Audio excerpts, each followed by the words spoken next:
रहमानिर्रहीम अल्हम्दुलिल्लाहि वहदा वस्सलातु वस्सलाम अला मन ला नबी बादा। आप सब लोगों का बहुत बहुत शुक्रिया। एंड सेनेटर वलीद इकबाल साहब, आपके जनरस रिमार्क्स का बहुत शुक्रिया। आज तजदीद अहद का दिन है।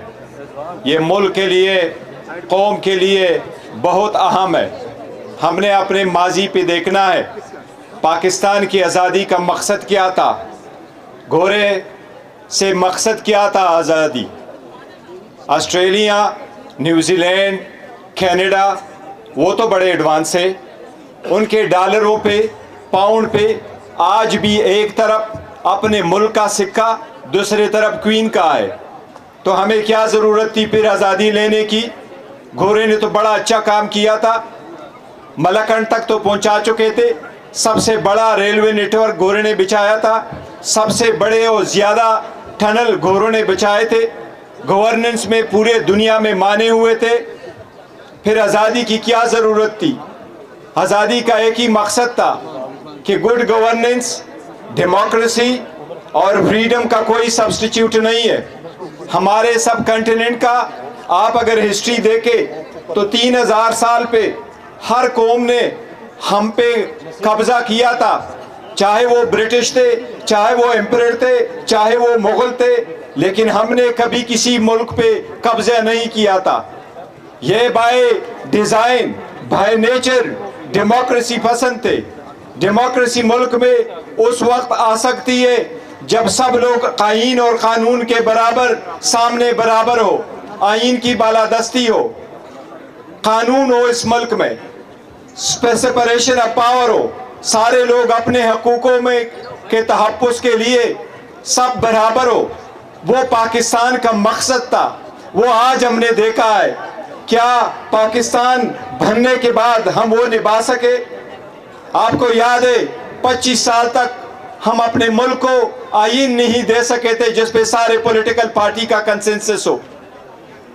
25 साल बाद पहला कंसेंसस से आईन आया हुआ था। 90 तक कोई डेमोक्रेसी इन प्लेस नहीं थी। 90 के बाद जो डेमोक्रेसी आई वो पॉलिटिकल इंस्टेबिलिटी से भरी पड़ी थी। इस मर्तबा आप लोगों ने देखा, सबसे पहले डेमोक्रेसी का एक असूल है।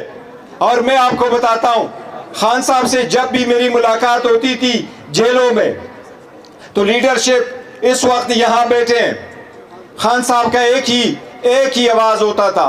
खान साहब ने हर मर्तबा मुझे ये कहा, ये टिकट जो आप लोग पैसे लेकर रहे हैं, ये टिकट उन लोगों को दे दो जो आपके पार्टी वर्कर्स है, चाहे उनके 3 नस्लों से कोई ईवान न गया हो, लेकिन वो पार्टी का दीरीना कारकुन हो, उनको ओडेसे दे। खान साहब ने ये भी कहा, उन लोगों को टिकट दे जिनके घर में बेशक एक गाड़ी ना हो, लेकिन वो कारकुन हो, वर्कर हो, नजरिए पे पाबंद हो, उन लोगों को टिकट दे। यही वो डेमोक्रेसी का विजन है जिसके मरूनी मिन्नत आप आज़ादी लेते हैं, जिसकी वजह से कोशिश करते हुए आपका ईमान मजबूत होगा। दुनिया के वो कौम जो हमारे साथ आज़ाद हुए वो हमसे आगे बढ़े, जो हमारे बाद भी आज़ाद हुए वो भी हमें पीछे छोड़ के गए। हम अपने कौम को वो आज़ादी देने में नाकाम हुए जो हमने अपने कौम की खातिर जंग लड़नी थी, जो आईन की बालादस्ती कायम करनी थी। क्या सियासत में अपनी सीवी पे ये लिखना लाजिम है कि मैं जेल जा चुका हूँ? कोई भी सियासी कारकुन किसी भी सूरत में जेल में नहीं होना चाहिए। जेल में सिर्फ मुजरिम होना चाहिए। ये रविश हमेशा के लिए खत्म होनी चाहिए। डेमोक्रेसी का मकसद होता है कि पोटेंशियल एबिलिटी और टैलेंट की बेस पे आपको मिले, न कि पॉलिटिकल एफिलिएशन के बेस पे, न कि खानदान के बेस पे। ये सिर्फ इमरान खान साहब है और उसकी पार्टी का वर्शन है, और उसका जिंदा जीता जागता सबूत मैं हूं। उन्होंने अपने खानदान में नहीं दिया, उन्होंने कहा मेरे पार्टी का वर्कर मेरा चेयरमैन होगा। यही वो डेमोक्रेसी है जिसके लिए हम कोशिश करते हैं। यही पाकिस्तान का मकसद था। ट्रू डेमोक्रेसी आएगी, हर एक को अपना हक मिलेगा, ईमान बालादस्ती और जमहूरियत होगी। जब ईमान मजबूत होगा, जब अदलिया आज़ाद होगी, तब पाकिस्तान बेहतर होगा और आगे जाएगा। और अक़वाम मौला में, पूरे दुनिया के अक़वाम में तब जाके एक सफ़ में खड़े होंगे। इसी का तजदीद अहद का दिन करना है। ہم نے اپنے جو اسلاف آباء و اجداد ہے انہی کو پاکستان کو بنانا ہے، اس کو قائد اعظم کا پاکستان بنانا ہے، اور وہ یہی کہ ہر ایک اس میں اصول ہو۔